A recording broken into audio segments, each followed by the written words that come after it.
Neredeyin doğruysa eğer. Civan gibi yiğitlerimi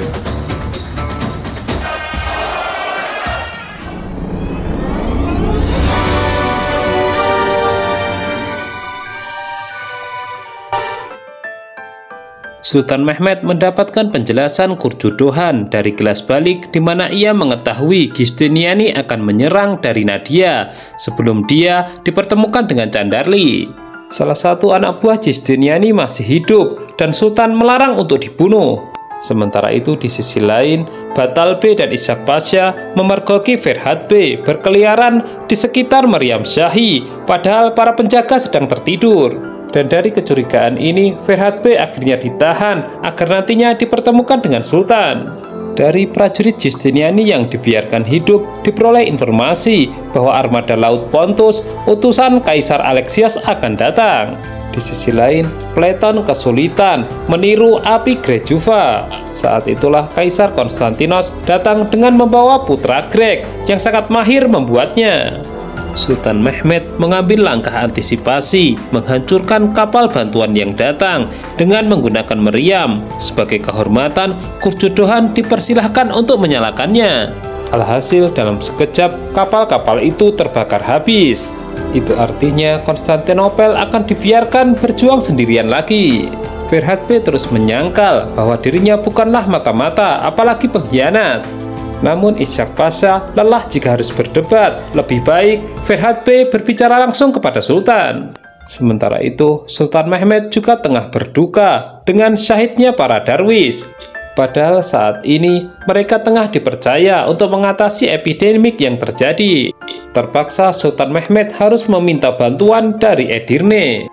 Begitu kembali ke tenda, Sultan Mehmed langsung dilapori Batal B dengan Ishak Pasha bahwa Ferhat B berkeliaran malam itu di meriam mereka. Ishak lantas menambahkan bahwa ia curiga Ferhat B adalah orang yang memberitahu bahwa Mustafa adalah mata-mata mereka. Sebab saat itu ia tidak sadar telah memberitahunya, lalu keesokan harinya Mustafa ditangkap. Setelah dianggap begitu berjasa, Kurjudohan sangat yakin bahwa ia hanya akan mundur jika Sultan Mehmed yang meminta. Baginya kepercayaan kali ini sangat mahal harganya. Ketika diinterogasi Sultan Mehmed, Ferhat B begitu pandai berkilah. Dia beralasan bahwa mendekati Meriam Shahi karena melihat para penjaga yang tertidur. Tidak ada bukti yang menyatakan bahwa ia berbuat macam-macam saat itu. Alhasil kali ini Sultan Mehmed memaafkannya. Namun jika dia merupakan pengkhianat, maka harus menanggung sendiri akibatnya. Saltuk memberitahu Satilmis bahwa ia berniat menikah. Tapi tiba-tiba seekor domba lari ke arahnya. Ia berhasil menangkapnya.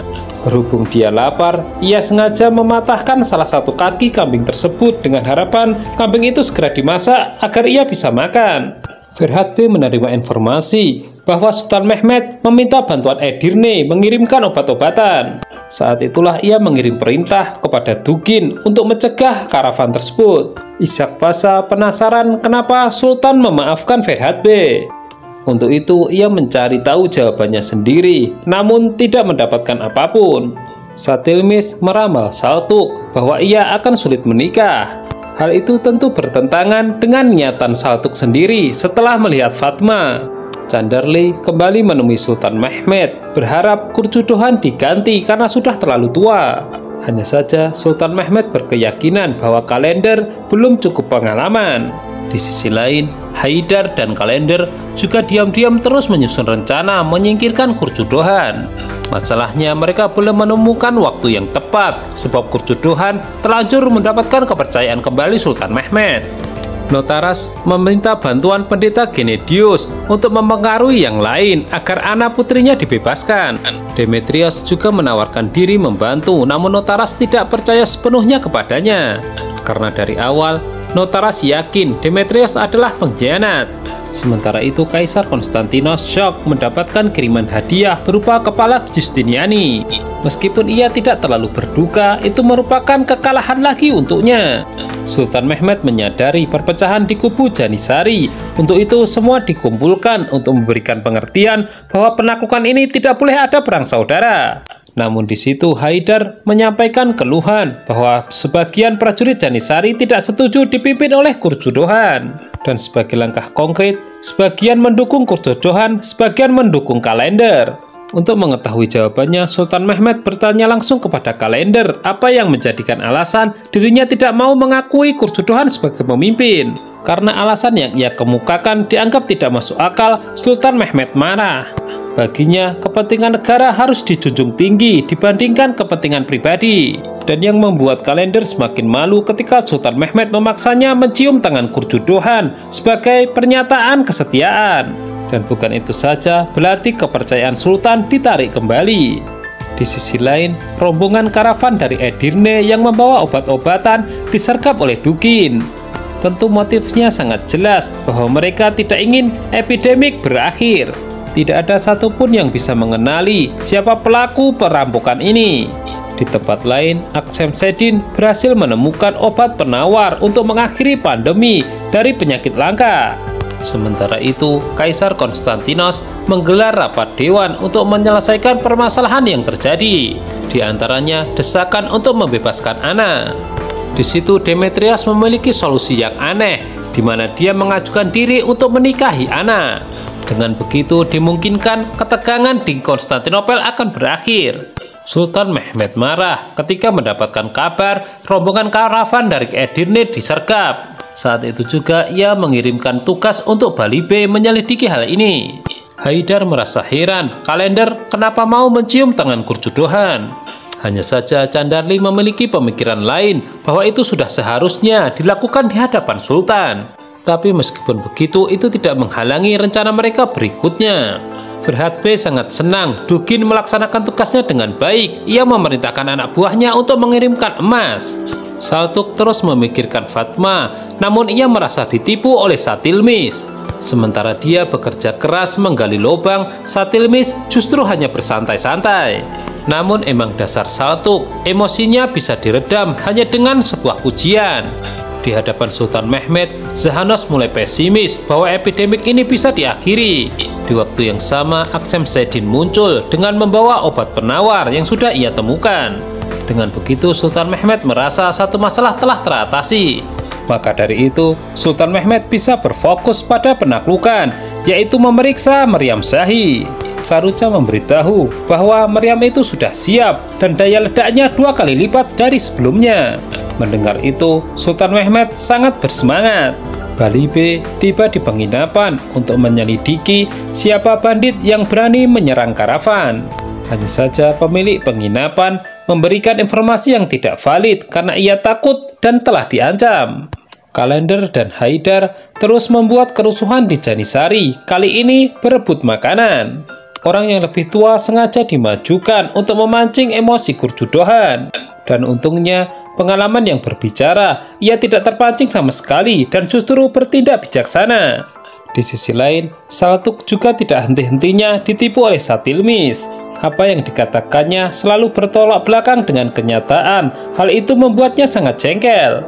Sementara itu, Kalender dan Ali Haidar konsultasi dengan Candarli, sebab selama ini apa yang mereka rencanakan selalu gagal untuk menjatuhkan Kurjojohan.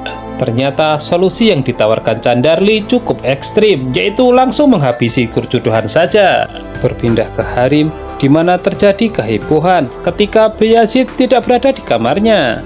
Dan belakangan diketahui putra Sultan Mehmet itu berada di istana.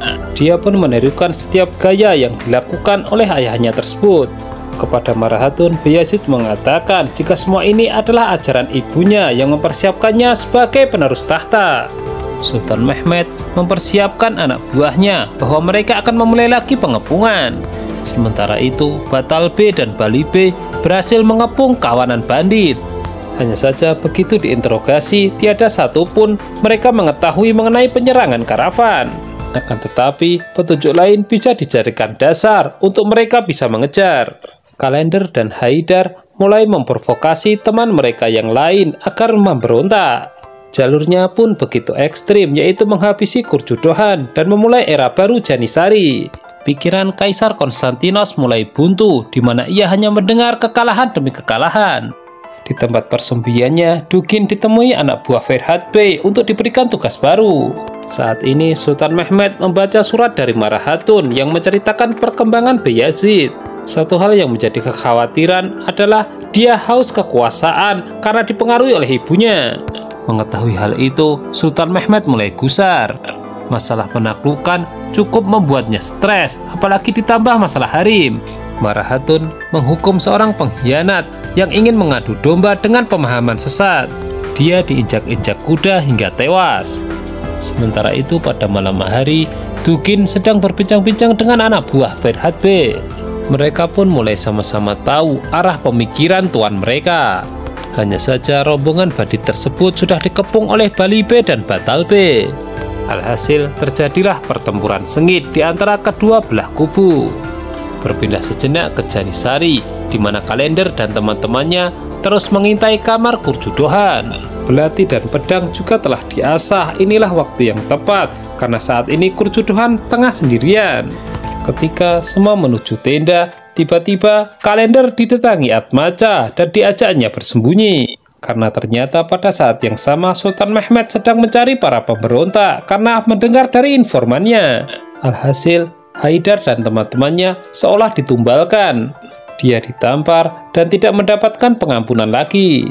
Diperlihatkan di balik semua ini ada peran Candarli, di mana dia lebih memilih menyelamatkan Kalender saja, sedangkan yang lain dikorbankan. Situasinya semakin jelas, tujuan utama mereka hanyalah merebut Janisari Aga.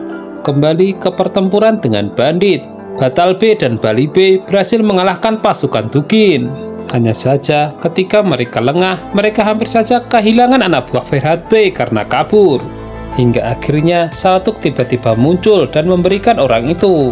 Di sisi lain, Haidar dan teman-temannya yang dianggap sebagai pemberontak telah siap dipancung.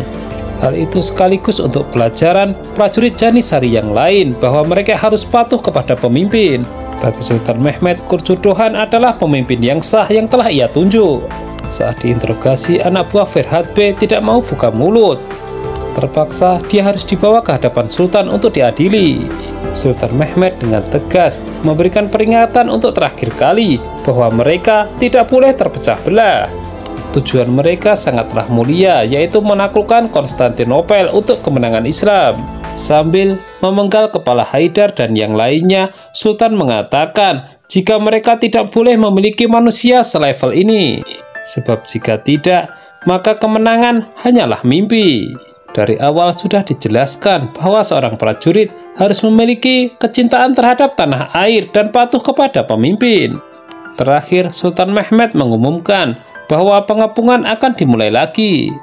Dan jika masih ada orang-orang yang tidak satu tujuan, maka mereka pantas dihabisi.